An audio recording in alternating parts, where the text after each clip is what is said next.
International Society for Science and Religion is that even in this small conference we have representatives of I think 10 or 11 countries here, so this is a remarkable international spread. So to those of you who've come in from far-flung countries, you're very welcome here. It's good to make a reality of being an international society. And a great pleasure to welcome Robin Dunbar as our first speaker this morning. Robin, probably more than anyone else on the programme, as I say, needs no introduction. A psychologist and anthropologist with now a very well-known approach to human evolution. Many of you will know his Pelican book on human evolution, and maybe amongst the 20,000 people who now bought copies of Robin's book on human evolution. And forthcoming, there will be a comparable Pelican on the evolution of religion, which I think will be a landmark publication in the field. But for now, it's a great pleasure to welcome Robin and for your talk this morning.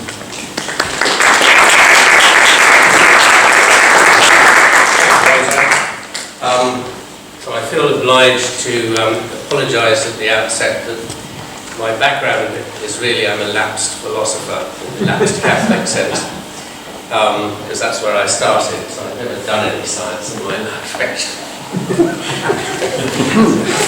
But what I'm going to say is probably going to, something in it is probably going to upset all of you somewhere. And at that point I'm going to hold my hand up and say, I'm sorry, I'm not an expert in that field. And that's going to apply to all of them. Right, okay. Let's go, where are we? Something going to happen. There's a few more words, so let's do it on there. So, really, I'm kind of interested in social evolution. That's been what I have done really the last 40 or 50 years. And gradually we've made our way around to humans. And inevitably the big question always you end up with in humans is religion and why on earth it's there and what it does. And I'm really just taking as a starting point for that the kind of long-standing consensus among historians of religion that somehow religion started with a kind of shamanic, well, I refer to it as a shamanic phase, but then you get into trouble with the Siberian people. I say only Siberians do shamanism properly. But by shamanism, I kind of mean trance-based religious activities, and very low-key, often with no theology involved. It's transcendental and there's a spirit world to go to. But there's no theology, there's no more code attached to religion in any sense. And at some point,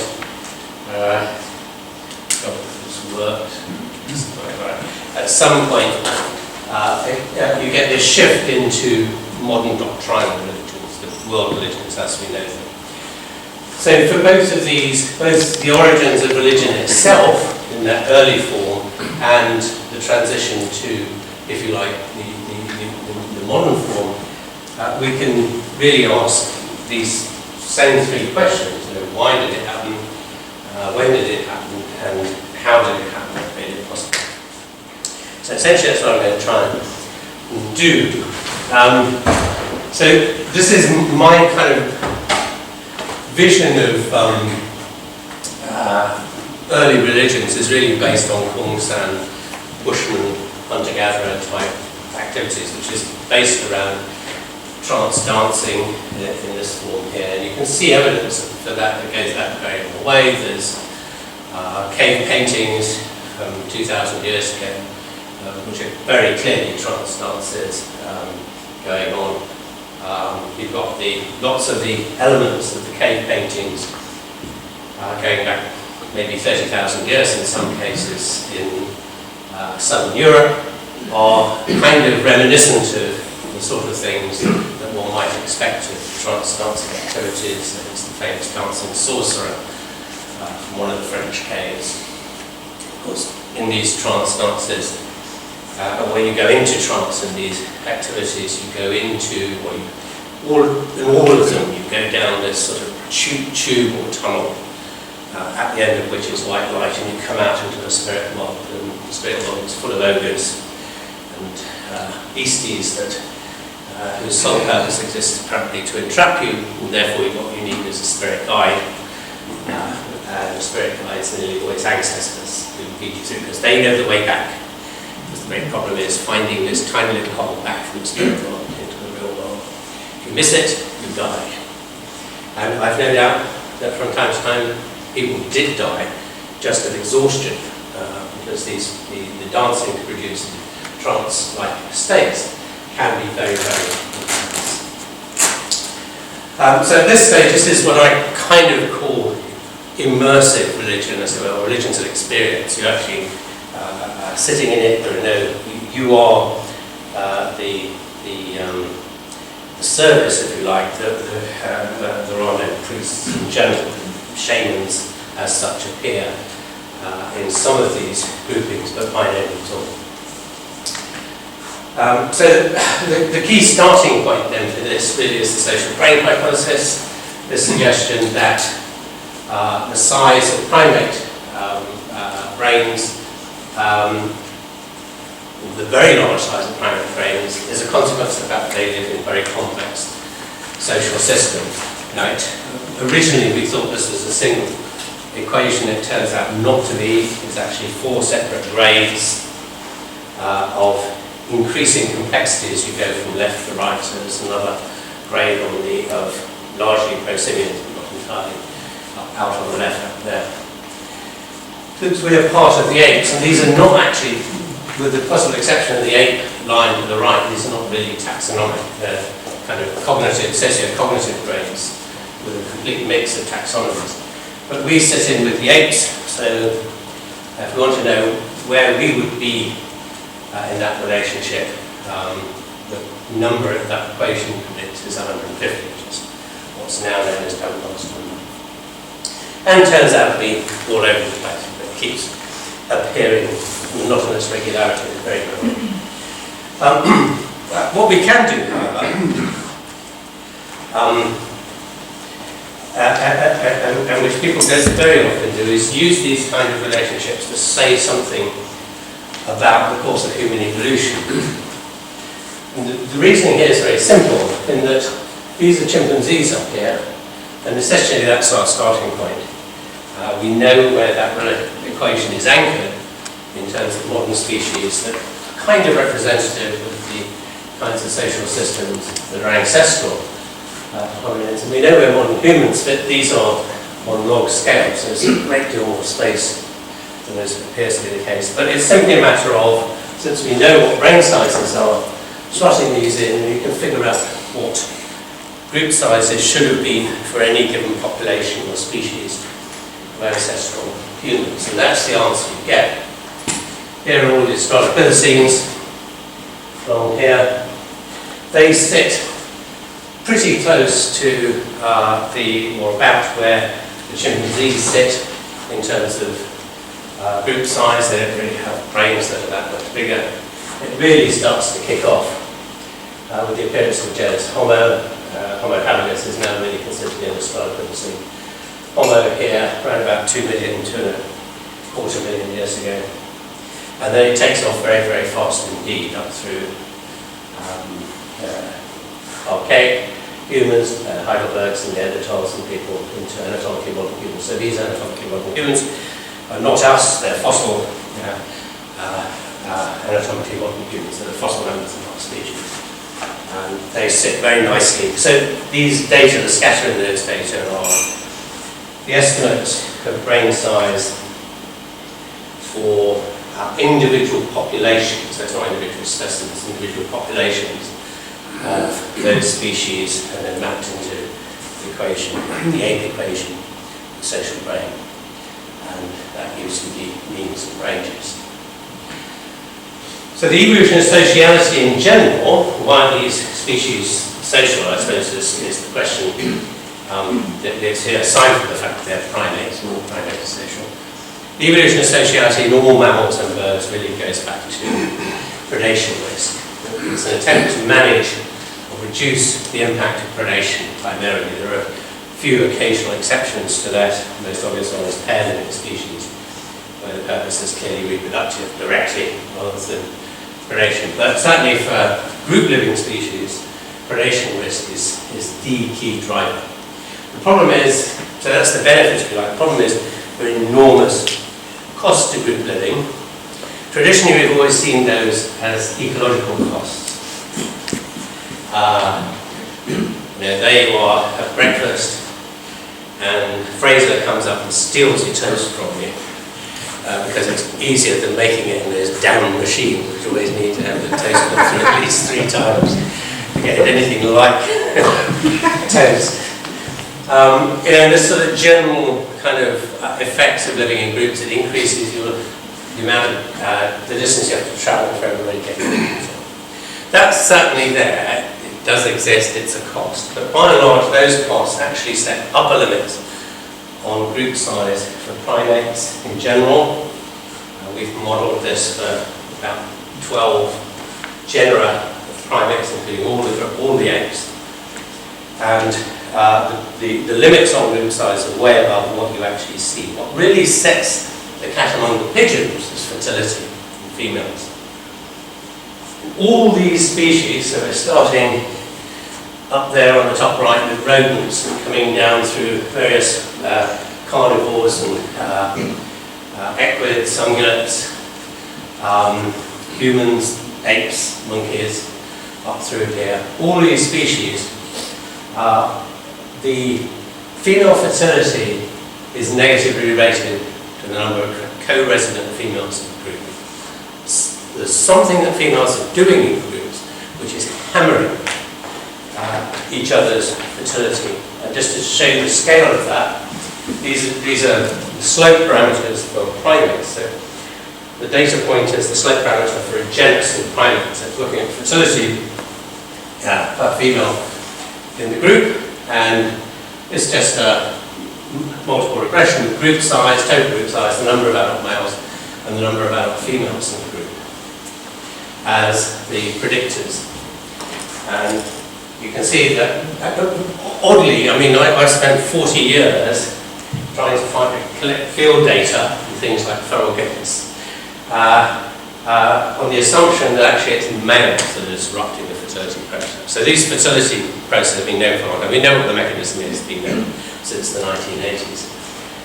It's a stress-induced effect. We'd always assume it was the males riding their motorbikes around the village at midnight in large gangs and generally being a nuisance. Completely out of the blue and a total shock was when we've done these analyses, the number of males has absolutely no effect on female fertility. There are some cases where males turn out to have a positive effect, but by and large, it's no effect at all. So the zero line there is no effect. The size of the group, however, is very positive. The bigger the group you live in, the higher the fertility, and that's your predation defense. But the cost you pay is you get more females in the group, and you've got this very, very strong negative effect right away across the board of declining fertility as the number of females in the group increases. So this is what's really limiting group size, it turns out. So the problem for primates is having most of these, if you look at the actual data, both for non-primate mammals and for the less social primates, the limit on group size would be about 15. This probably explains why most mammals that aren't herd-forming live in either in pairs, which is fairly rare, or in harems of 10 or 15 animals, but we've got none bigger than that. No species really have large stable groups bigger than 15, and very, very few have even unstable groups that are huge as it were. And in fact, that fission fusion process turns out to be their solution to this problem. So they break up, come together, break up, come together. Primates have gone down a different route. They've opted for various tactical reasons associated with predation risk, I think, to go for these bonded groups in which the groups are very, very stable through time. And this then ramps up the problem for them because effectively it would limit them to living in groups of 15 or below. So the question is, how have they broken through that? This is how they've done it. Female-female coalitions based on grooming. The females invest huge amounts of time grooming each other, masses of time. And the kinds of bonded relationships they have involve two distinct components. This is also very typical for humans as well. One is an emotionally intense component, which comes out of grooming, and the other is a cognitive component, which is the social brain effect. I'm going to step you through these. So this is the grooming component, the emotional raw feels component, as the philosophers would say. It's all based around grooming. Grooming triggers the endorphin system in the brain. Endorphin system, pain control system, but is deeply involved, it turns out, in the processes of social bonding, particularly in primates. Everybody got extremely excited about oxytocin as being the love hormone that creates sociality in mammals in general. Forget it. Yes, it is. Turns out it does have an effect, but it only has an effect in the context really of romantic relationships, which explains why so many of the effects they get when they're looking at trust with it are so weak.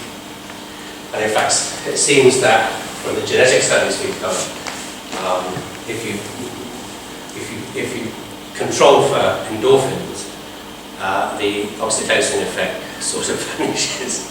But more than that, the original, remember, the oxytocin story was based on the comparison of two vole species. And it turns out from Larry Young's lab, the man who promoted it beyond all, that you get exactly the same prediction if you look at the endorphin receptors. They keep that one quiet, but it is actually true. So endorphins are really the key to it. So this produces a sense of relaxation. It's an opiate, of course, that produces a sense of relaxation, of calmness, of trust, and allows you to build cognitive relationships of reciprocity and obligation and trust with those with whom you do it. And it's very, very specific for those with whom you do it. Still very important for us. This is one of our PET brain scanning studies, looking at people being stroked very gently on their torsos in the scanner. We did it on males, and we had their girlfriends and partners doing the stroking on the grounds that if we show it in males, we can show it in anybody. Males being relatively unsocial, particularly in humans. That was the main reason for doing it. It's quite common in imaging studies to be very restricted in who you do it on because the data is so messy. This is the brain firing up. The endorphin receptors in the brain are firing up purely in response to being stroked. And it turns out we have a specialized neural system from the hairy skin into the brain, directly into the brain. And the only thing that responds to is light, slow stroking at exactly 2 centimeters a second, which is the speed of grooming. Where grooming, what they're doing is parting the fur like this most of the time and brushing. And of course we still do it. We don't have so much fur, but we look at the amount of time people spend touching each other's hair in more intimate relationships. Mothers are doing the same with children, but what we've done is kind of exploited cuddling and patting and petting and stroking elsewhere on the body produce the same effect. This raises the issue of time, because the strength of these relationships, in both primates and humans, depends on how much time is invested in them, both creating the intensity of these relationships and keeping them at that level through time. Time is limited, therefore it limits the number of relationships that you can groom. The story's not quite this simple, but it's an easy enough approximation to say that basically you run out of time, and that sets it up into group size. These are data for primates, so this is mean group size for species, but again, time spent grooming, proportion of the day spent grooming. And there's a generic positive relationship, but it flattens out around about 20% of the day. It's a fifth of the day is spent doing this otherwise useless activity. And you only need about 2% of the day for hygienic purposes. The rest of it is completely unnecessary, other than bonding. So it's still some of these features spending an inordinate amount of time. Now, if we were to plug humans into this, with our groups of 150, we'd need about 45% of the time spent grooming, which I can assure you would be very pleasant because you'd be off your rocker. On drugs, endogenous drugs. But clearly, humans don't have, nor any primates for that matter, unlimited free time. What limits primates to 20% is the fact that they need the rest of the 80% either for resting when temperatures get too high or for feeding, foraging. And humans are no exception. So somehow we have really found a way of breaking through that constraint. So just to make this point clear, this point here is the mean amount of time spent in social interaction in 7 populations from all over the world at various ethnographic levels, from the modern to the hunter-gatherers, all the stocks in between. Turns out to be exactly 20%, exactly the same limit as we see in primates. So somehow we have found a way of using time more efficiently to bond these bigger groups within the same limiting amount of time that we see in the primates. The scale of the problem is this. So this is the same data for individual hominin fossil populations, so each data point is one population. Here are all the Australopithecines, Homo erectus, going up these are handyman. Here, these are erectus agaster populations, archaic humans here, these are Neanderthals, and that's fossil modern humans up there. And you can see the Neanderthals are pitching up a bit above us as well. But the point here is, here's that 20% line. Australopithecines have absolutely no problem with their time budgets, but after that, time budget just goes through the roof. Right?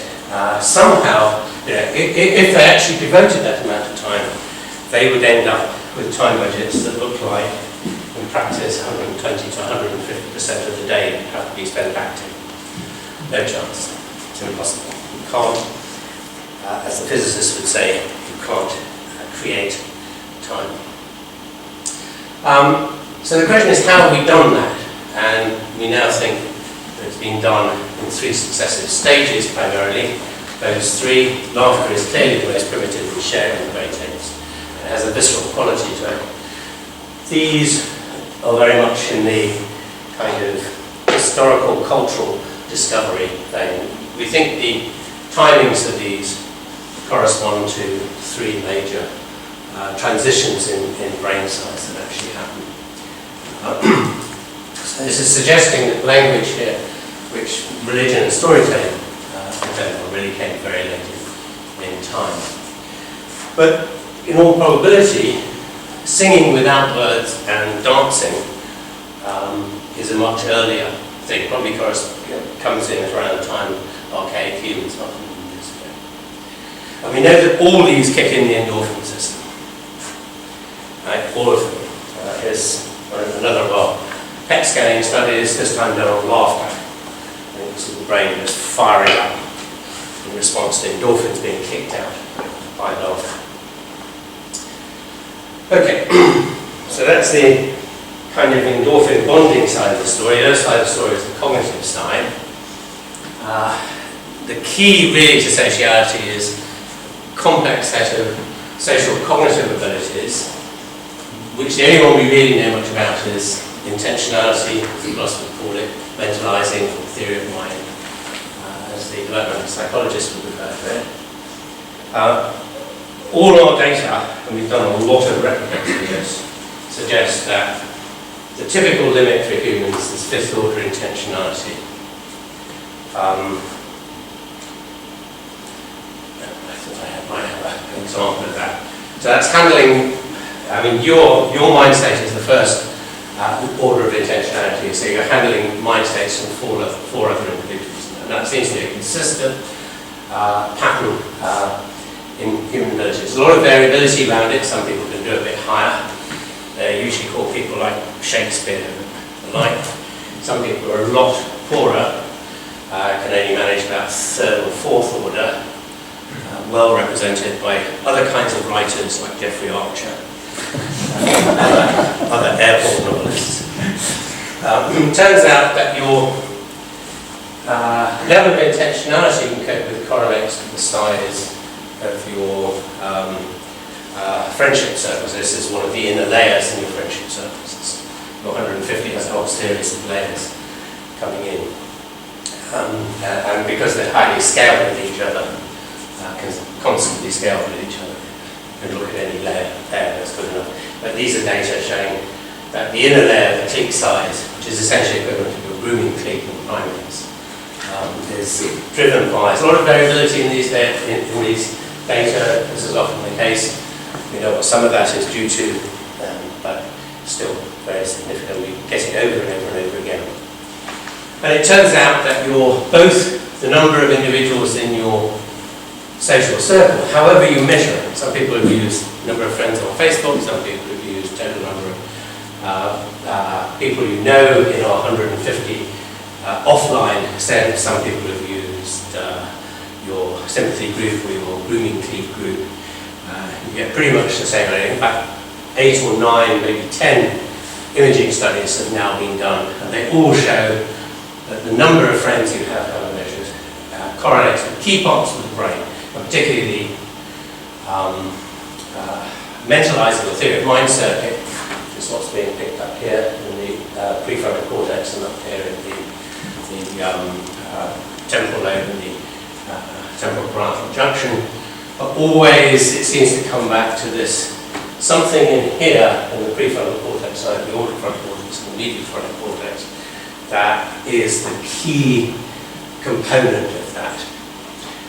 And then it also turns out that these correlate very highly with the size of those same areas, correlate very highly with the competences you have on intentionality.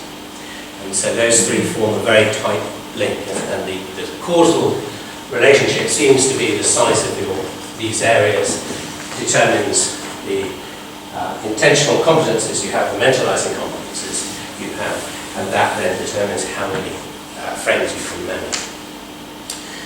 So, now we get back to religion.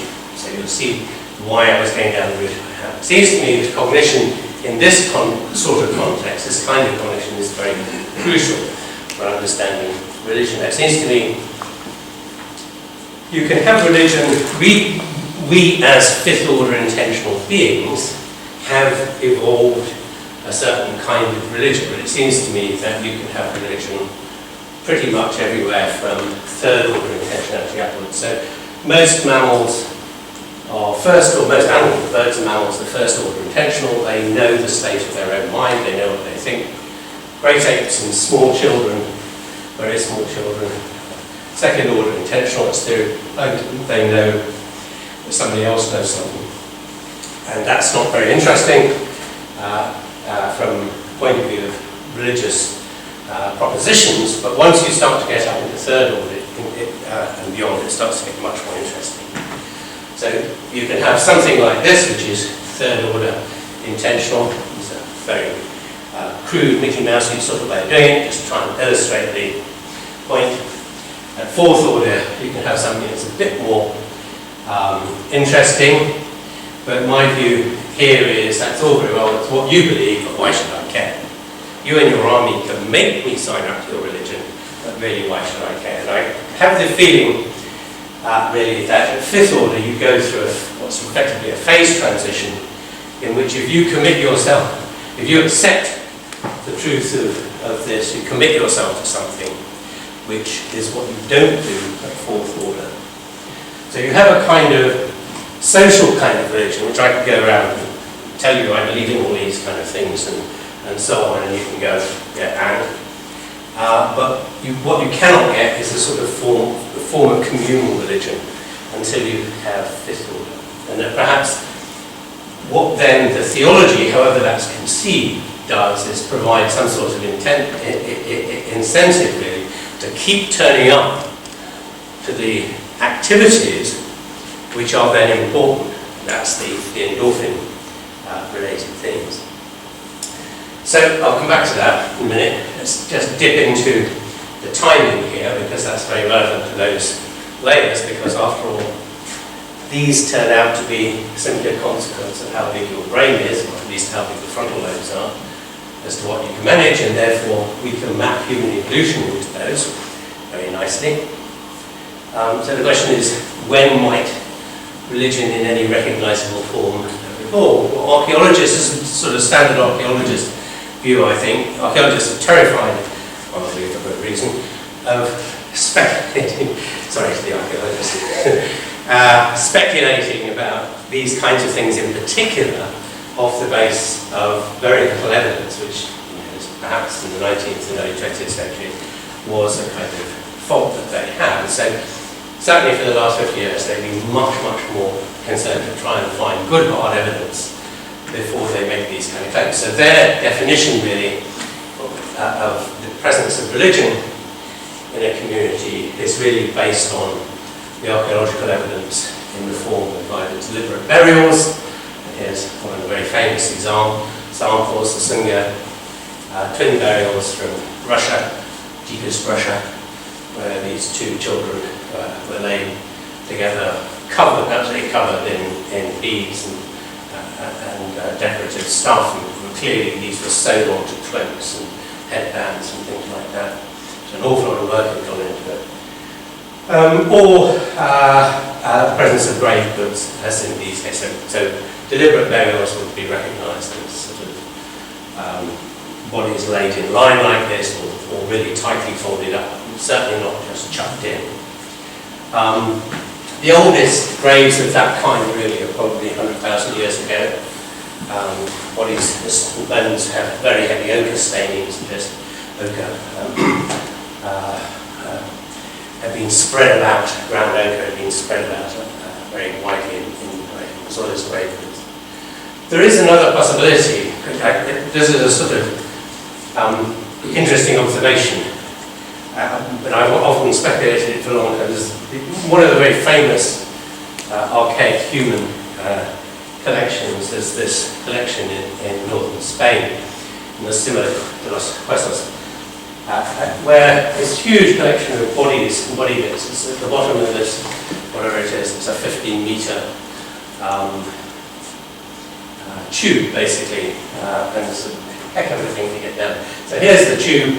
You get in from the outside here in the original cave, obviously defended by cave bears, so you have to get past them first.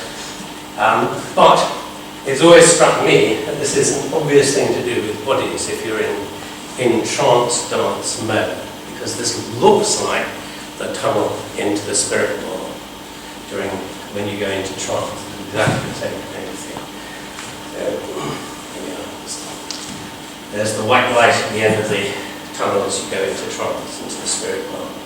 I just wonder whether, if that's the case, then we can push a sort of belief in an afterworld, if you like, back, because there's no reason for them to go and lay the bodies out.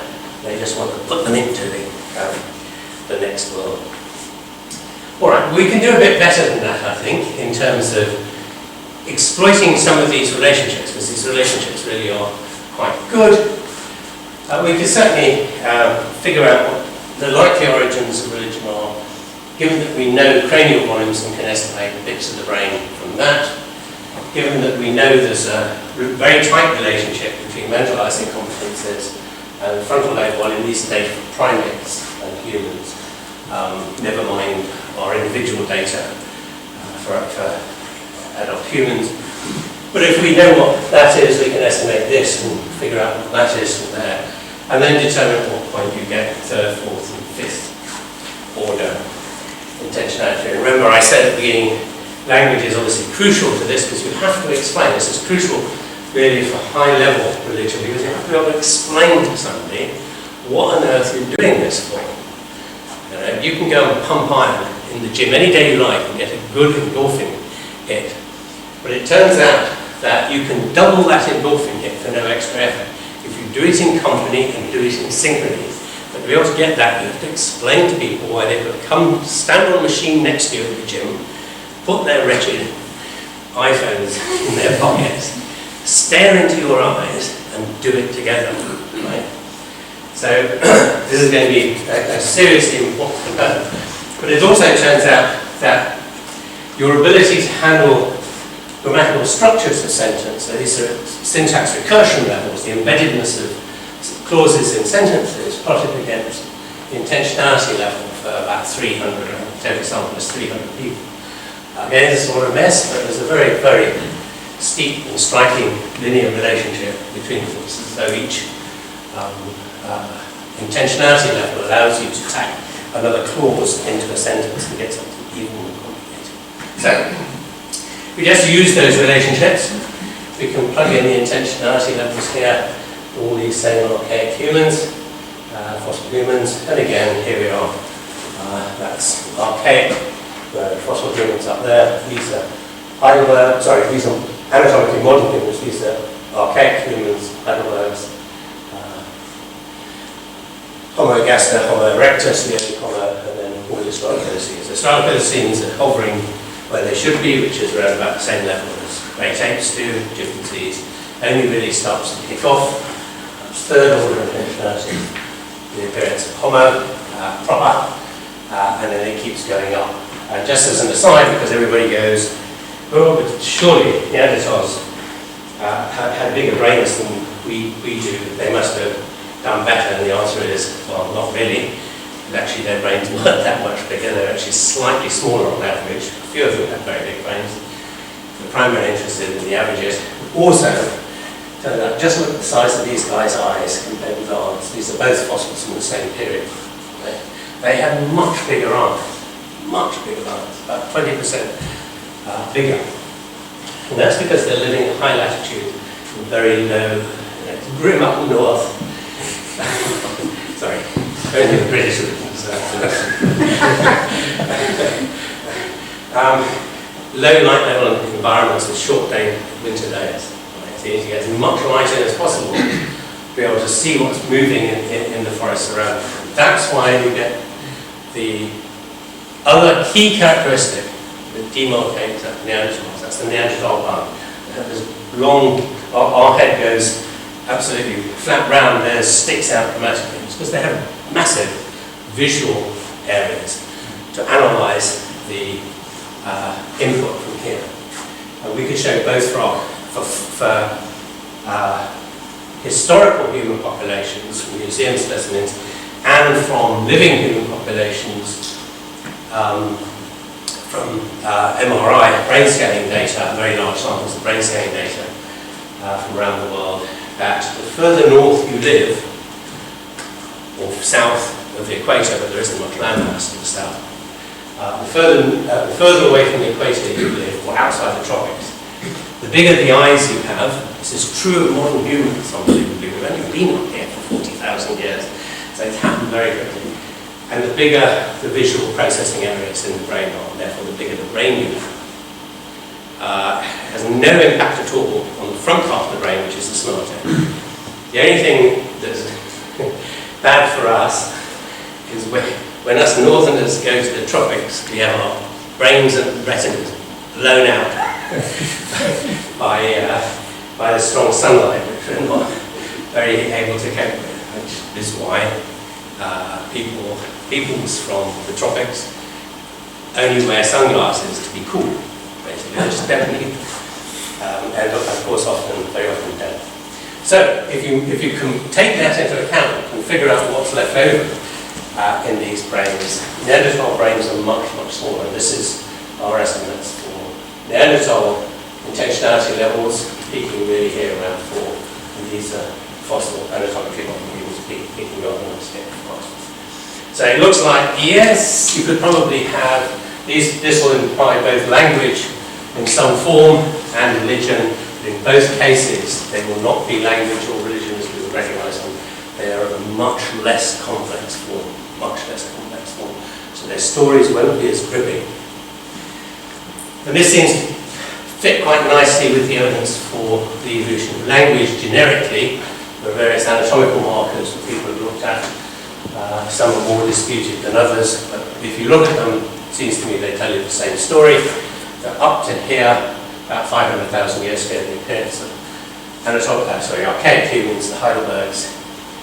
You have primate-like forms, and then after that, in archaic humans and anatomical modern humans, all of them, you seem to have more modern human-like forms of these kind of neural and acoustic production and hearing components to the system. So it looks to me as though some form of serious language production kicks in here. I won't say necessarily you have language there. You certainly have speech, which means you can hum, as Stephen Lyson would have. You can have language or you can have humming. All right. So how does this then affect the size of groupings? And this is some stuff that Rich says this, and I did. So if you have any difficult questions, Rich is very happy to answer. Because he did a degree in engineering, and he knows about numbers. Anyway, we picked up 3 different sets of data on small-scale kind of religious and non-religious communities. This is this rather nice 19th century utopian communities database, some of which are religious, some of which aren't. The religious ones, I can't remember which way around these are. I think the religious ones are the light grey and the secular ones. Secular ones are nearly always Owenite in their philosophy. Owen, the man who founded New Lanark in Scotland. They're the darker ones. You can see how nicely pitched that is. It really is not a single distribution. It's a very clear bimodal distribution. With one peak at 50 and one peak at 150. Those are 2 of the key numbers in the series, the Dunbar number series. Right? 5, 15, 50, 150, 500, 1500. Pictures on 2 of them. If you look at the optimal size of foundation, so these are the size of foundation. If you look at the optimal size of foundation, which is the duration of the cult as a function of its size of foundation, these are the secular ones. These lines are upper bounds. They sort of set the limit, as it were, around it.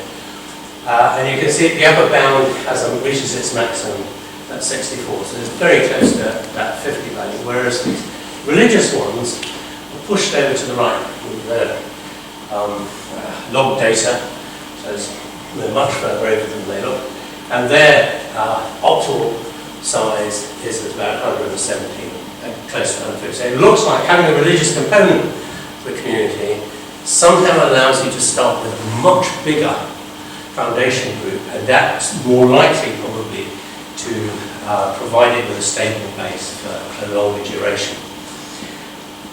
But you don't underestimate the problems that these communities are facing, because they're facing exactly the same problems that I spoke about at the beginning.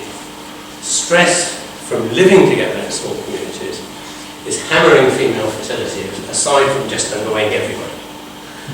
The real outcome measure is the fact that it hammers the female menstrual system. It just shuts it down completely. It's actually using the same endocrinological mechanism as causes lactational amenorrhea. So the cessation of ovulation, the whole menstrual cycle, while you're lactating. It's exactly the same mechanism. It's very, very sensitive, extremely sensitive. So somehow, this really is the limit that you would expect to get in primate groups. Somewhere about 50 is the upper limit for any primate group that's sort of got a half solution to it, and that should be where we're stuck at. But somehow we've managed to push it that much further up, and it looks like this religious component to it is doing it. The question, I suppose, is kind of what's actually allowing it to do that. This is some of Richard's Israeli Templeton data. These are, we only have the current size, but you can figure out what the foundation sizes are by backtracking based on the general equation between group size and how long kibbutz has been around. If you use that to calculate what I call here the detrended size, which is essentially the size of foundation. It's very, very striking that the secular ones have much smaller foundation group sizes than the religious ones. So the zero here is because it's away from the distance from the common residual from the common regression, and that point the common regression is doing about 50. So the religious ones are being able to add another 100 people onto that, and 250 is about the upper limit or the error variance around that value of 150. So that's again another example, but from this century, sorry, the last century. And again, the other one we looked at was the Hutterites, the communalistic agricultural communities. Everything's done democratically, all decisions are made by the community. Not correct, I can say the men. But the families live in their own houses, but the farm is managed as a communal enterprise by everybody, basically, everybody works. Very nice data set of community fissions over a 100-year period within 2 of their lineages. When you look at these, it's very striking that the duration from one fission to the next appears to be U-shaped with respect to the size of foundation. Now the problem is they're trying to avoid having communities with more than 150. They're very explicit about that. They insist on splitting the community, but once it gets back to 150, because they say you can't manage it by peer pressure alone. You have to have laws and policemen and things. But that's awkward because then you get awkward numbers coming out if you do it that way. So they kind of drift up a bit to try and allow the 2 communities to be a bit more equal in size. And what seems to be implied here is that if you get it at about 50, the daughter groups are about 50 and 150, so now you can see it's pushing towards 200 in terms of the original mother community. The delay to the next fission that's being imposed on the group is much bigger. But there's something that just doesn't work if you're around 80 to 100 individuals. You just end up fighting in some way. It's just less comfortable. You end up having an earlier fission.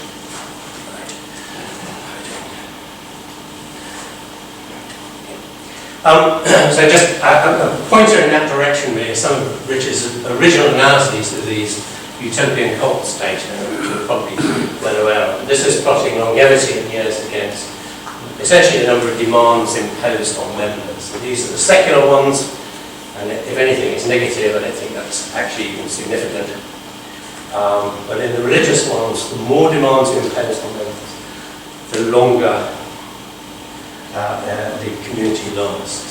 So you have to stop swearing to join in the last 10 years, if you have to stop swearing and eating meat for the last 20 years, if you have to stop swearing and eating meat and stealing and etc., etc., it lasts even longer. And I'd like to think, there's a lot of them do this, that one of the last ones to get added in is no sex, except for the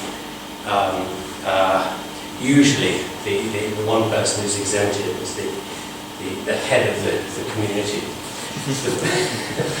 The problem is, if you do that, you've got no way to replicate the communities. People die. So the merit of having families reproducing is that you have a natural growth built into it from the children coming into it, obviously brought into it very young. But the problem you hit very, very quickly is families falling out with each other over their children. How dare you tell my little Jimmy off? He was only trying to do his best. Right? And that creates more of these stresses that destabilize the whole thing. So I suspect that no sex is probably an attempt to diffuse that whole problem. But of course it just creates other problems elsewhere. All right. So, going back to the original starting point, sort of hunter-gatherer type trance dance, forms of religion and forms of society, the way they diffuse these stresses is to have a fission-fusion social system. So the 150 or hunter-gatherer communities are typically between 100 and 200 in size now, the current populations. So I've bridged this 150 rather nicely. If you had that number of people all in one go, it would be mayhem. Right? Everybody would be at each other's throats. The way they solve that problem is by having the community distributed in 3 or 4 camping groups, spread out over the territory. You can move between camp groups very easily. You get fed up, you know, with the I'm going to say the Joneses here, but I'll say the Smiths. Sorry, Jim. To avoid controversy. When the Smiths really annoy you, you can just say, sorry, we'll go off and live with the other lot. The Joneses, they're lovely people. In one of the other camps. So you don't break up the community, and therefore its defensive properties, but you keep these things in check. Now the real problem, that's fine, it works very nicely.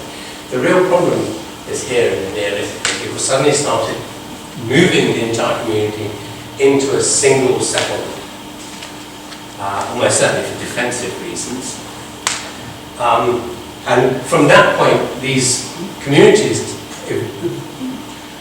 grow very, very rapidly in size. So within a couple of thousand years, you've got big city complexes like Göbekli Tepe here and many others in Turkey, Jericho, all these historic Neolithic sites, city sites. And this is ramping up the pressures on them.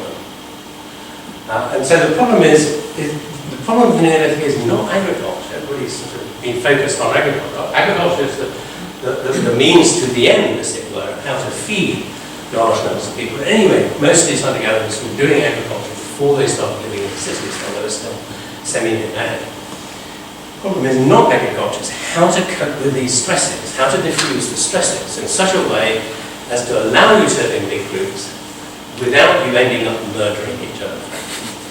Not to put too fine a point here. And my suggestion is, this is why doctrinal religions evolved.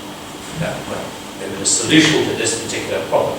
And it's interesting that this is exactly where you see the first evidence for religious spaces, temple-like structures, the first evidence for kind of religious symbolism, priestly hierarchies, all these kind of things, and I guess moral codes being now locked into your theology.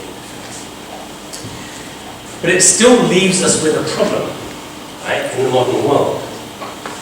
Now we have these nice doctrinal world religions with their big theological structures, imposing discipline on everybody, thou shalt not and all this kind of thing, keeping you well behaved. But the trouble is, the old mystical, trance-based, natural religion systems are still there. They're still part of our psyche.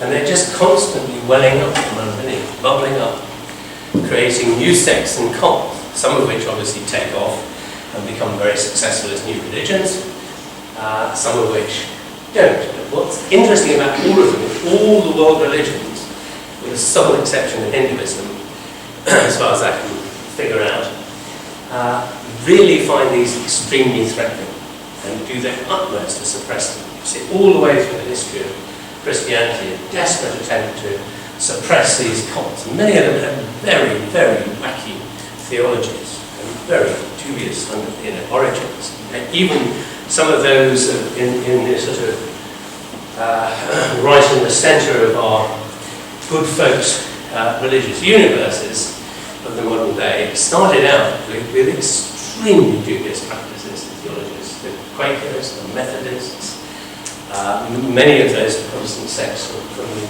17th and 18th century. So there's a desperate attempt to try and hold down the lid on this, to keep kind of theological regularity, as it were. But it's not always possible. And what's interesting about all these cults, when you think about all these cults, is that they're all essentially immersive, very often mystical components to them. They're all based around charismatic leaders either men or women. They're all very small scale and intimate. Everybody knows everybody else, and they're extremely difficult to control for exactly that reason. They back off from the theological rectitude, as it were, of mainstream religion, so they just really don't care. So, here are the take-home messages, I suppose. Central problem in social life is really communal cohesion. It's how to keep the community together for primates and humans at least. But religion evolved quite early on to bond communities of, well, modest size, perhaps allowed a transition beyond the scale of primate sociality at least. Even so, that emerged quite late in our evolutionary history. That doctrinal religions, this sort of big phase shift that seems to have happened, really is associated with the Neolithic to try and make it possible for extremely large communities to live together in some kind of harmony. But the problem is that these doctrinal religions are extremely prone to fragmentation because of this welling up underneath effect. And it's interesting that languages do exactly the same thing, right? Everybody who works on language goes, well, we use language, to teach or to instruct or these kind of things. And that's what it's very good at doing, conveying information. You say, really? How come I can't understand the French? Or how come I can't understand the Poles? Or, they're right next to us, never mind people in China or wherever. Languages have this equally extraordinary capacity to fragment very, very rapidly and produce languages which are virtually incomprehensible. You think how long the West European languages have been separated. The Romance languages only 1500 years since the fall of the Roman Empire, and now they're sort of semi-mutually unintelligible as it were. And even, you think about English now has 6 official languages, according to linguists, and they really only date, with the possible exception of Lowland Scots, which is the oldest. Most of those only about 300 or 400 years old, some of them are only about 100 years old. And are totally mutually incomprehensible, but they are clearly the same. They're clearly all English languages. So, and I think the paradigm is exactly the same in doctrinal religion. And the reason for that is they're trying to identify a small community as a community. It's a way of saying we all belong because we speak the same languages, because we believe the same things, because we know the same rituals and so on. And those cultural elements create this sense of belonging to a community and give the community cohesion. But the trouble is, it was built on a very small scale phenomenon, and although it scales up reasonably well, clearly, it doesn't do all that well in the modern world anyway. Okay, that's it. Thank you very much.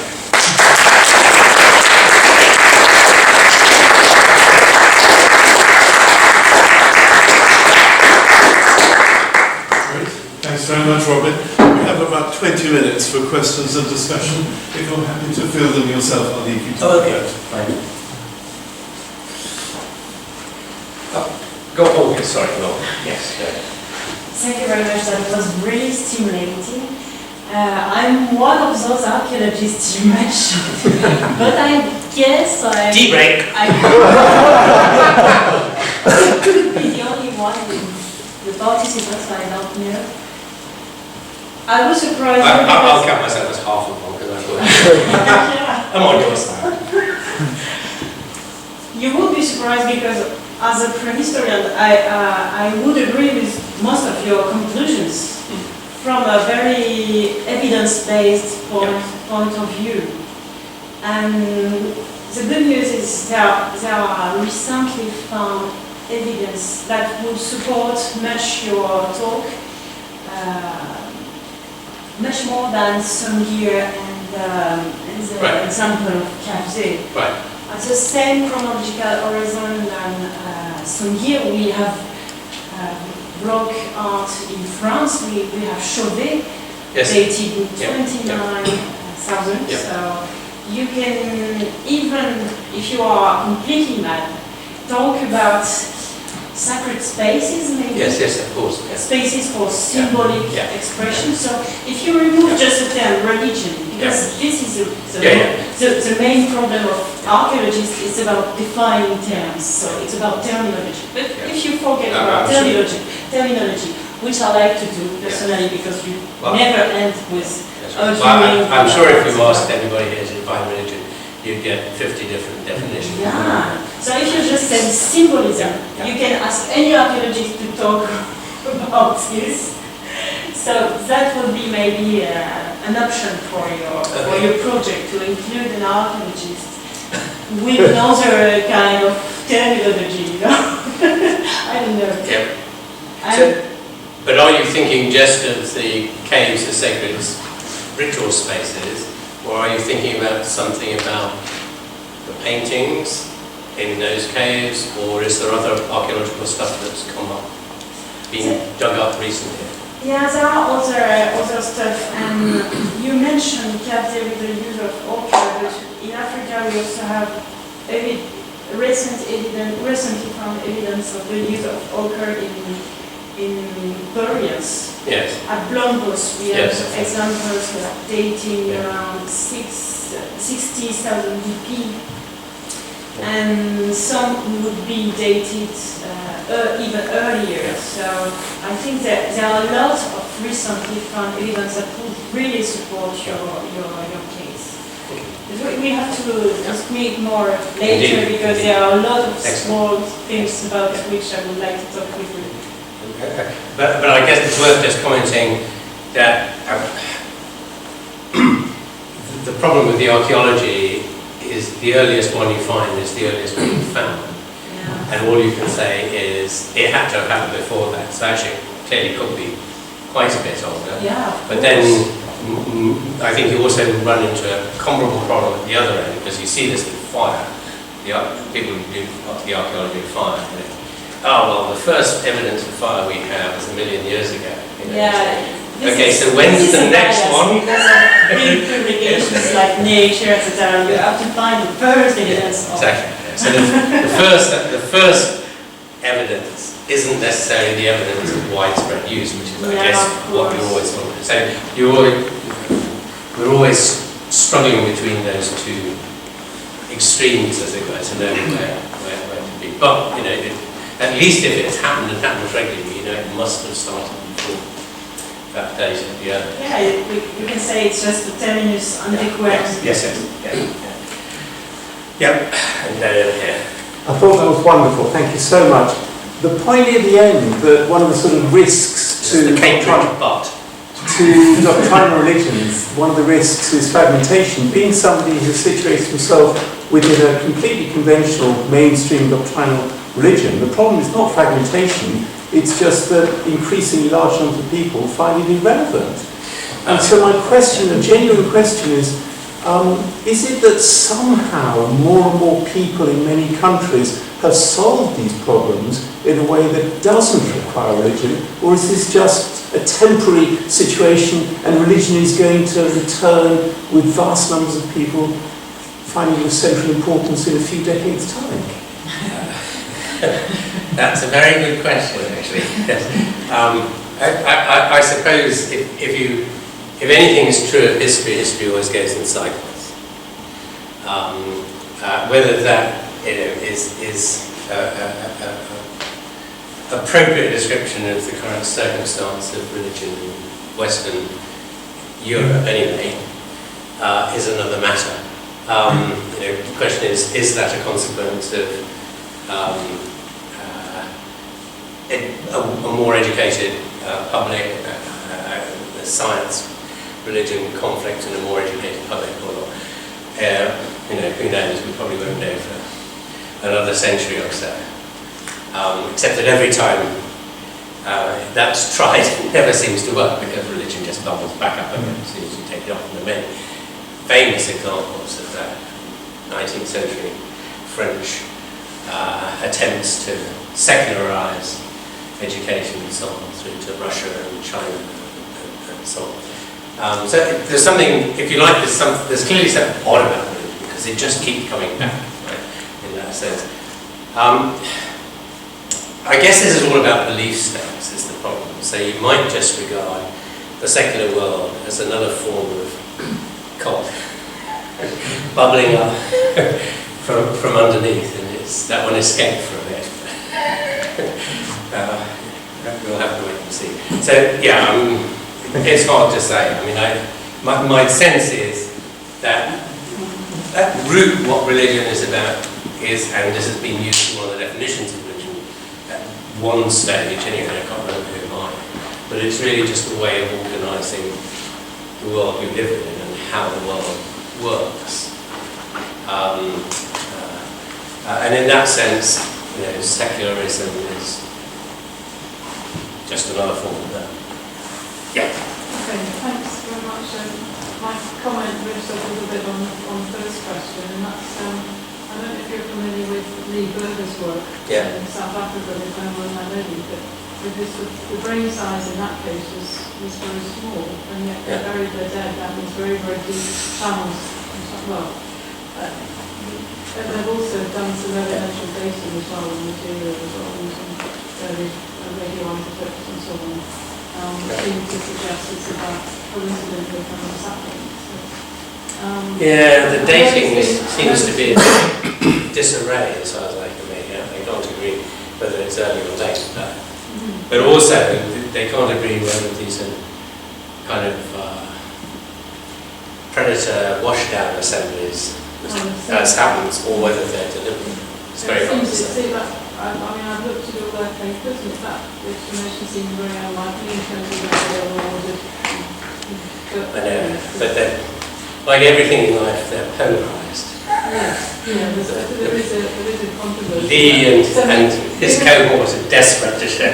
Yeah, I mean, say the scenario that the stronger evidence in favour or something like that. How would your model explain? I really don't think there's any chance that they have the cognitive ability to think beyond third order at most. I would find it very implausible. That would lead you to question more carefully what the assemblages really are and mean, and how they got to be there, what the taphonomy actually was, which seems to be sort of open to dispute at the moment. If it's really the case that they, as a very small-brained hominid on the cusp of, effectively on the cusp of the transition from Australopithecines to Homo in terms of brain size, if they had the capacity to do serious religion in the sense of burying folk with intent, rather than just chucking them out of the way, we then have to explain why they are so aberrant from what appears to be the rest of the sequence. And a sequence that otherwise seems to pitch quite nicely, increasing brain size, and the correlation that brain size has with cognitive abilities, and particularly these kind of sexual cognitive abilities. So I'm not a great believer in and I'm very sceptical because archaeologists in general are very sober people. Stick with their evidence, but the pagan people, with whose number I would count myself, are sometimes very, very anxious to sort of make claims far beyond simply it's just history, the discipline or something. Sorry, I'm lost where we were. It's all right. Go on. Just to follow on from, I think, Michael's question, that in relation to modern societies and societies previously, you talked about religious groups being intolerant of the new emerging cults. But we do have examples, including the present day, of multiple religions living side by side and communities remaining integrated. So you'd think that if the purpose is really to integrate communities, you couldn't have non-commensurable religions in single communities. But obviously you get that historically and in the present day, whether some secular Christians, Islam, or using Christians.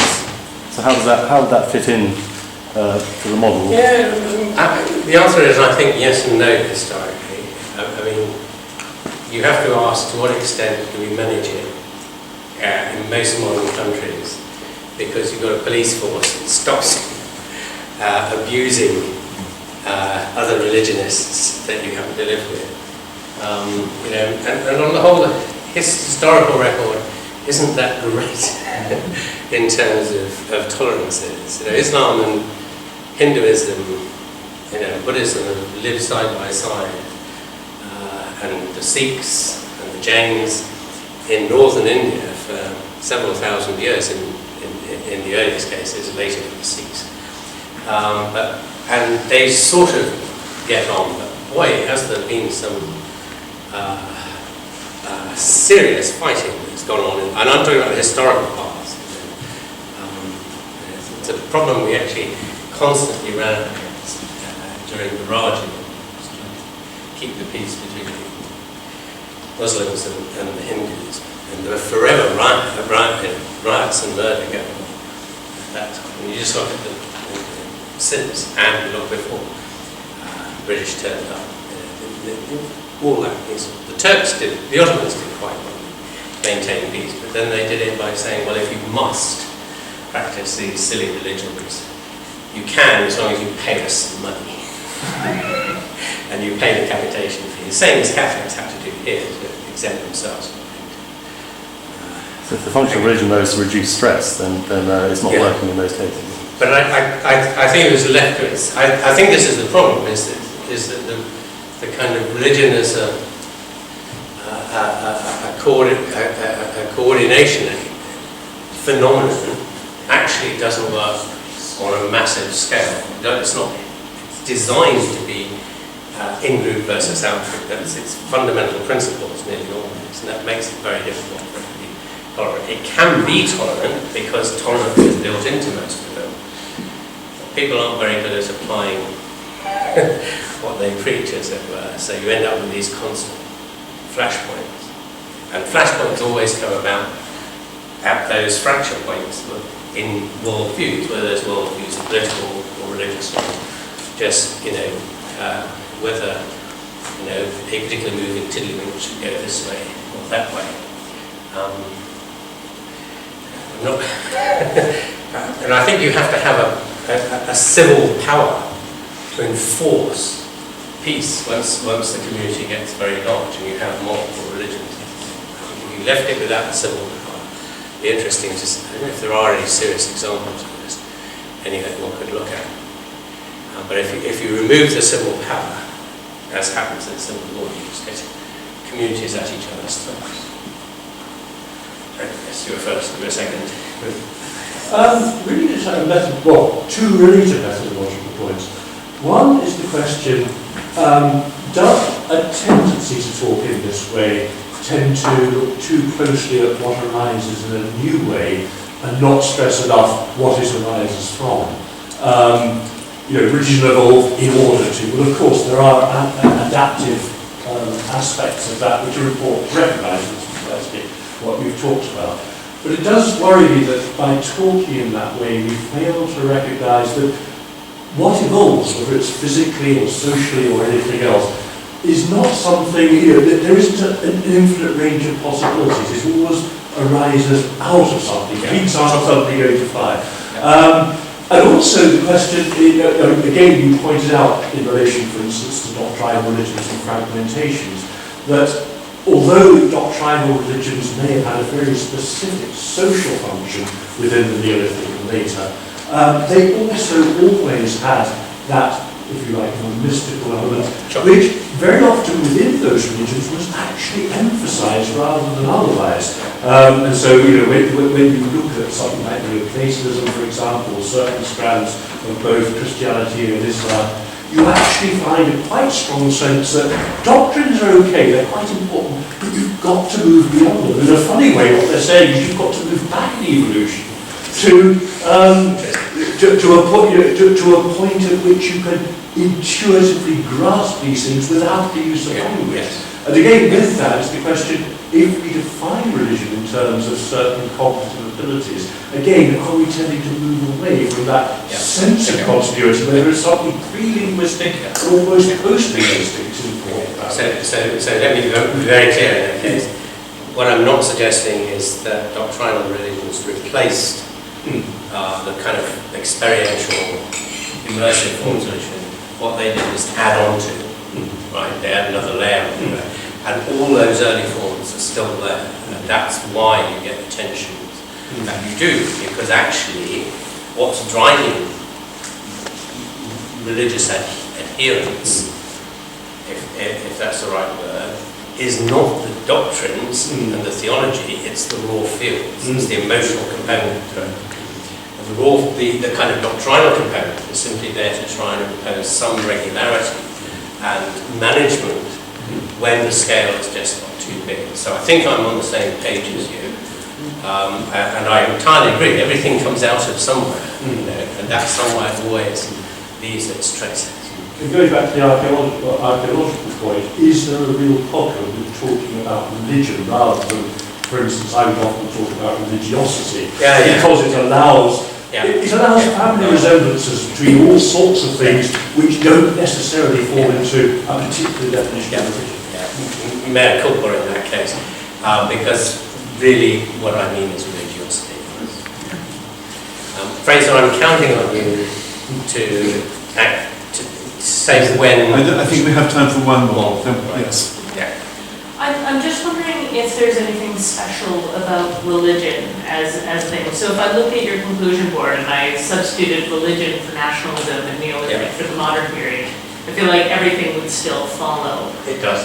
So is nationalism a form of religion? Membership of the Tiddlywing Circle would work very well. Okay. All right. And that's because what seems to have happened. So in terms of the structure of our, I'll try and keep this short, in terms of the structure of our dyadic relationships, our friendships with each other, they seem to be built around a set of dimensions which we refer to as the 7 pillars of friendship. A title stolen from the Quran via T. Lawrence, the 7 pillars of wisdom. Far too good a title to waste. And these 7 dimensions are all cultural. And the more of they're like a sort of barcode on your forehead, in effect. And the more of those you share with somebody, the stronger your friendship is with them, the deeper your friend, emotionally, the more altruistic you're going to be to them. And they're all things about cultural components of what we believe and what entertains us, things like sense of humor, musical taste and so on. But one component of those, one pillar, is worldview, which is we treat as a composite of moral, political and religious views. Right? And some of these seem to be extremely good at scaling up from these dyadic relationships to produce the basis for communities. And we describe these as one-dimensional clubs, basically. And they allow you to create very, very big supergroups out of it. You just need one. Interestingly enough, musical taste seems to be particularly good, but worldview, and particularly religion within that, seems to be exceptional for some reason. The question is why. And you can offer anything you like, because we really don't know, but my suspicion is that it's something to do with the transcendental world. That people experience, but can't really explain. And there's something very, sort of grabbing about that makes that work addictive. So you sort of bump into me in the pub and say, I had this wonderful experience. Like, yeah, I've had that too. We're mates for life. Right, at that point. It becomes a very strong basis for forming communities. So I think that's why religion seems to be so effective, much more effective than political views, for example, in allowing large communities to hang together in a way which is really quite surprising. On an international scale now, even. But that's pure guess. That's my guess, if you like, formal guess. But I think there is something odd about it compared to all the others. All the others are things that we do. They're the language you speak, the dialect you speak. So I instantly know, that you belong to my community or not from your dialect. You can place a native English speaker, at least in the 1970s when the social linguists did this work, place a native English speaker within 35 kilometres of their birthplace, the moment they open their mouth. And I've wondered if that's a peculiarity of English or other language. I'm told by French and German folk. It's probably true there too. But that's a very static kind of thing. It's, okay, we were born in the same place, but it means we grew up here, we know the same culture, I know whether to trust dogs, and all sorts of things then follow from that. It means you know my jokes. I don't have to explain the joke to you. And, we believe the same things about them. We've had the same experiences. We know the girls from Lourdes that saw the apparition and all this kind of thing that starts to spill over into these other places. So I think what happens then is because we're always in the middle of this transcendental world. That transcendental world is kicked into us by the ease with which we can go into trance. You can do it in many different ways, as many different religions have found. But the ancestral form seems to be simply from dancing and singing music, basically. It just kicks in this sort of odd consequence. We think, there's some suggestions to do with endorphins instead of feeling big time. Sorry. Thanks very much indeed. That's a marvellous talk, and it gives us a very good framework for nesting a lot of the other papers that have come in the conference. Thank you very much, Rob.